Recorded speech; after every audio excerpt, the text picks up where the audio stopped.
नमस्कार मंडळी, मी आली होती आज मॉलमध्ये. आता मी मॉलमध्ये काय करते तर ते सांगते. माझा आणि माझ्या फ्रेंडचा प्लॅन ठरला होता की आम्ही मूव्ही बघायला जाणार आहे. मूव्ही बघण्याचा प्लॅन आमचा रात्री 12 वाजता ठरलेला होता की दुसऱ्या दिवशी आम्ही मूव्ही बघायला जाणार आहे. आणि आम्ही फर्स्ट टाईम थिएटरमध्ये मूव्ही बघणार होतो, कारण की याच्या आधी जेवढ्याही आम्ही मूव्ही बघितल्या त्या आम्ही सर्व घरीच बघितलं आहे. मूव्हीचा टाईम होता 11 वाजेचा आणि माझी मैत्रीण 11:15 वाजता येत होती.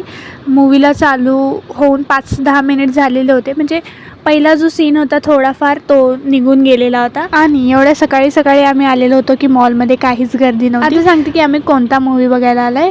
महाअवतार नरसिम्हा. जेव्हा मी मूव्ही बघितली ना तर मला खूप छान वाटली मूव्ही. सर्वात जास्त मला शेवटचा जो पार्ट होता ना मूव्हीचा, एंड जेव्हा होत होता तो वाला जो सीन होता ना, खूप म्हणजे खूप भारी होता. आजचा दिवस खूप एन्जॉय केला. यासोबतच भेटूया आपण पुढच्या व्लॉगमध्ये. तोपर्यंत बाय.